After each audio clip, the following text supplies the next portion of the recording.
guys, it's Kelly. Welcome to my channel. It is a very snowy day here in Tennessee. I would open up the curtain and show you, but you literally can't see anything. It's just really bright. I'll do it anyway. Whoa, let's not do that again. So hello, how are you?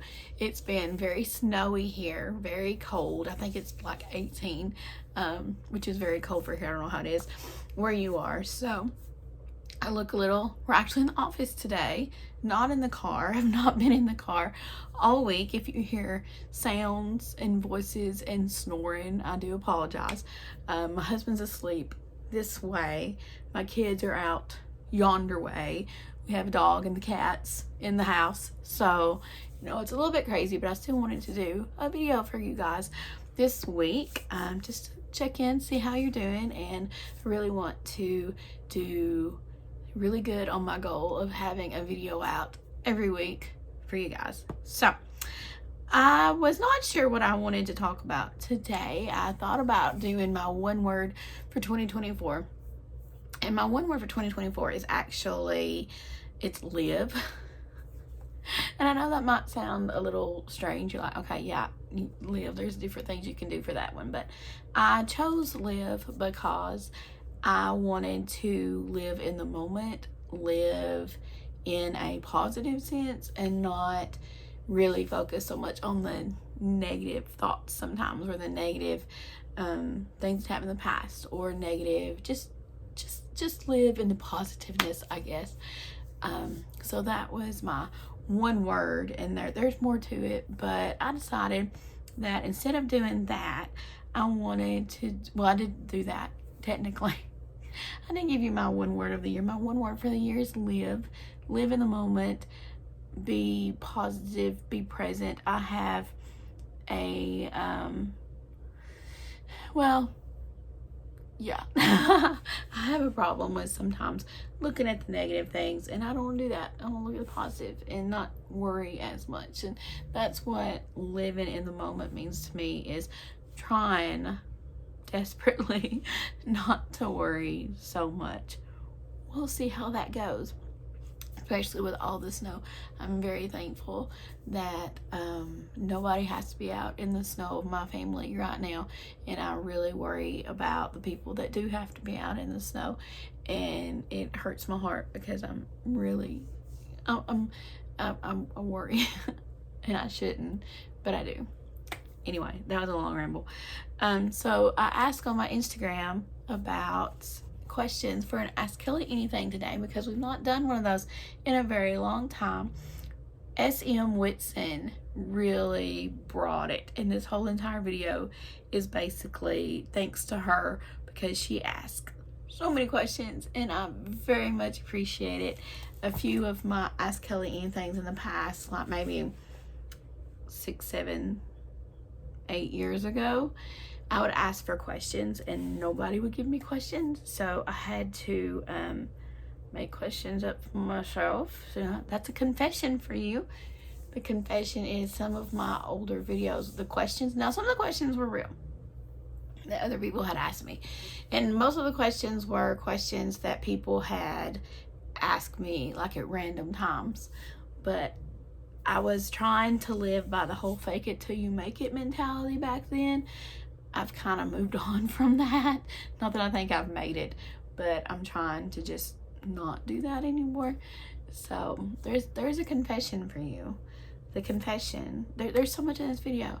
The confession is, occasionally I have had to write my own questions for Ask Kelly Anything, but not today.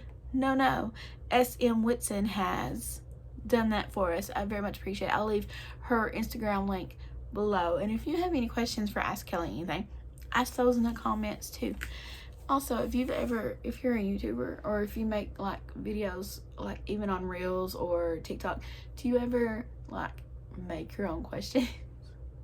I did that at the very beginning. Like the later ones I didn't, but before I got questions in, or before I got people that would ask me questions, I like faked it till I made it.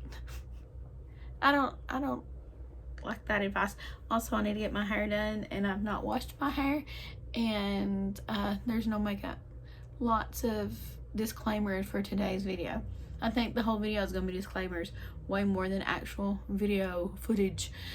So I've got the questions on my iPad. Here we go. The first one is, when someone asks for a book to read, what is your go-to suggestion? I don't know if this is a book for other people to read or book of mine to read. If it's a book of mine to read, I kind of see what they like first. I usually suggest Arc and Daily Things series if it's mine, just because it's more, I don't know, I don't know. It's more, I don't know. It's just the one I pick. It's paranormal, but it's not as strange as the Heartless series, I suppose. And definitely not as strange as Never Kiss the Dead, that series. Trinity Row is another one that I suggest for people. This is mainly for the people that don't like series. If you don't like series, Trinity Row is a really good one. Between the Dream and the Dead is a really, really good one if you like more psychological or more, not necessarily an unreliable narrator, but a narrator that doesn't exactly know what's going on. I really like that one. For somebody else to read, I try to get what kind of books they like, their favorite genres. If they're looking for a Stephen King book to read, what would be my first Stephen King book to read? I really like The Long Walk. It's actually one of the only Stephen King books I've read straight through, and I've tried to read many Stephen King books straight through. I would suggest The Long Walk. I love C.J. Tudor. Any of her books are fantastic. I really like, if you're looking for middle grade horror especially, Mary Down and Han is fantastic. You can't go wrong with her. There's so many books and so many people and so many authors that I really enjoy, that I would just try to get what exactly they like and then try to do suggestions based on that. Number 2, have you tried planning everything digitally, and how did that go? I'm a terrible digital planner. I have tried that a few years. I tried it last year. I set up a whole digital planner I use a Google Calendar to do that. Had everything planned out, did terribly. Never checked up on it. I'm the kind of person that if I don't see it, it's not there.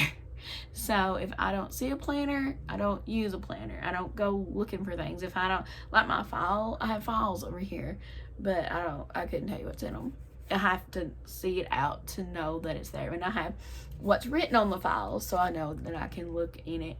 But I'm very bad at, if I don't see it, it's not there. So that's my problem with digital planning, because I don't think to look. I would love to. I love looking at the digital planners, it's like the videos, but I stink at it. And I have a calendar that I have to use for work. I have a planner that I put all of my sessions down, and then I have one that I send to the company that I work for, and it's online, but I write everything down. I handwrite it down. I just have to see it that way. Okay, my favorite pizza. Jesus, I could send you questions all day, and I very much appreciate it so much. My favorite kind of pizza is probably pepperoni, because I'm boring. I love pepperoni, but not saying if you like pepperoni pizza, you're boring. But I don't have any like strange or cool pizza toppings that I really like. My husband likes Hawaiian pizza. I do like mushrooms on pizza. If I order from Domino's, I get chicken and mushroom pizza, but I don't think that's weird. Am I a night rider or a day rider? Every time when I saw that, I thought of Knight Rider, like the TV show, and I'm probably the only person in the world that thought of Knight Rider like the TV show. I am a night rider, very much a night rider. I don't write very much during the day. I've just always been that way. I don't know if it's because I work during the day, or if it's because I've just always had more creative energy at night, or I just had more time to write. I don't know, but I am a night writer. Now, sometimes I write Sundays when I'm watching football and, washing clothes and everything. I'll write. I usually edit on Sundays though. I edit during the day and write at night, and I didn't mean to set it up that way, but that's just how it happened. Do you prefer handwriting or typing? I prefer handwriting, to be perfectly honest. My hands have been getting so sore, and I hit buttons wrong, or I don't even know why, but my hands hurt, I guess, from typing so much. So I've tried the voice to text, but you've heard my voice. It's not good. Voice to text does not work for me. So, but I really like handwriting things out. But I do type. When I type, I put more description in it, I guess, because I'm thinking about word count. And when I write, handwrite, I just, get the story out. So there have been some stories, a lot of stories actually, that I have handwritten out, and then I'll go back in and type them later. So I prefer handwriting just because typing hurts. I would prefer typing not to hurt. But, Do you DNF books? Yes, I do DNF books. I don't have a whole lot of time to read, so if I'm not like 1,000% into it, I will DNF. However, I have gotten into the habit of going to Goodreads and reading the bad reviews of a book that I'm thinking about DNFing. And in the last two occasions, I've thought about DNFing a book. I've looked at the bad reviews, and they have convinced me to read the book, to finish the book. So authors don't get worried about 1 or 2 star reviews. Some people like me use those reviews to see if we want to finish a story. Because what some people like, other people don't like. There was one, I'm not going to give you the name of it because I don't want you to think, oh, this book's bad, she's going to DNF it. But there was one book where I was very close to DNFing it. And I went to Goodreads, and I looked at it, and I read the 1-star reviews, and the things that they didn't like, especially at the ending, was something that I thought was so cool. And I don't mind being spoiled about the ending. I'm my mother's daughter. That way she reads the last page of a book before she'll read any other book, because she wants to make sure it ends the way she wants it to. Not that I want it to end like I want it. It has to end like I want it to, but I don't mind being spoiled about endings. So I've read reviews, 1-star, 2-star reviews, that's made me want to finish books. The last 2 books I've done that.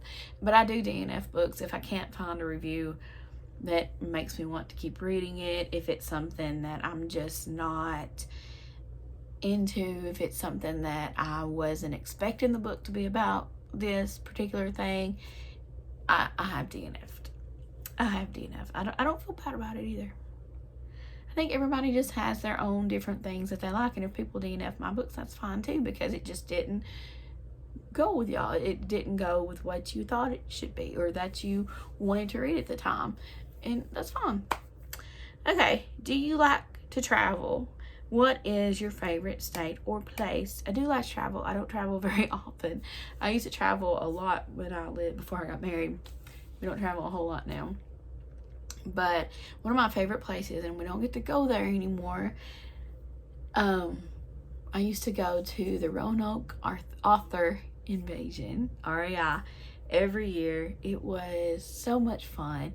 It was a 10-hour drive, but you only took 4 turns to get there. They were just long spaces in between.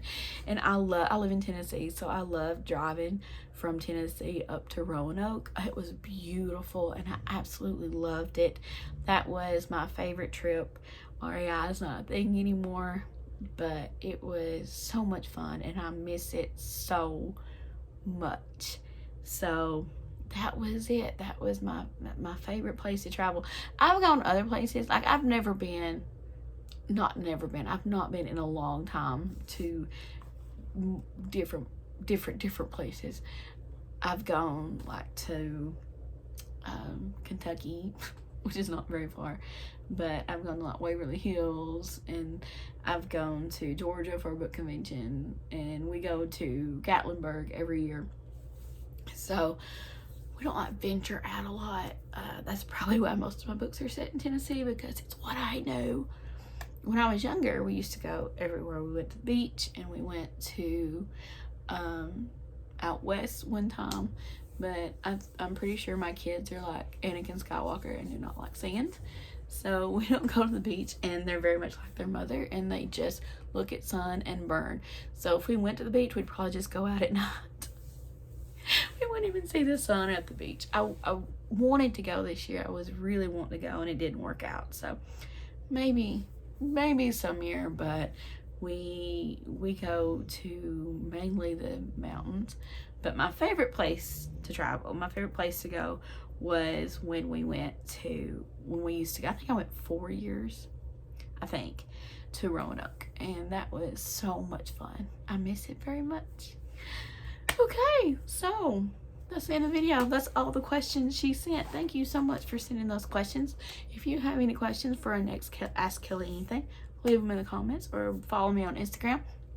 I'll post a story about it. To be fair, I only posted it like 10 o'clock last night because I was like, okay, do I really have enough to talk about on my word of the year for a video? And then I decided I didn't. So, know what it is. I've not done this in a while, so thought this would be fun too. So, next, let's see. Book updates. I have a list of what I want to talk about. Book updates. It is at the editor. Woohoo! The Haunting of Micah Reed is at the editor. Very excited about that. I'm working on book 2 right now, which is super fun. I'm loving it. And I'm also doing developmental edits on a few books. If you need a developmental editor, hit me up. We will see what we can work out. Next week is the cover reveal for The Haunting of Micah Reed. Y'all, I cannot tell you how excited I am about this cover reveal. I have been waiting to show you this cover for so long. I've been wanting to talk about it for so long. I'm super excited. So we've got the cover reveal next week, and then the next week we're going to have the release date reveal. So lots of things coming up, lots of fun things. So I guess it's a good thing there's snow days, so get some stuff done in the writing world. I do miss seeing my families and my kids in my other world. But yeah, so anywho, I hope you're staying safe and I hope you're staying warm. And if you like this video, I would love a like. If you would like to hear more about The Haunting of Micah Reed, anything else that you want to know about, let me know in the comments or subscribe so you know when I update this channel. I've been really good so far about updating it every Tuesday, so that's my goal. It's going really good, so I hope it keeps going. I hope to see you on Instagram, here, TikTok, all the places. And yeah, sorry I was not as loud as usual, but I don't want to wake up the people. Be safe, be careful. I will see you in the next video.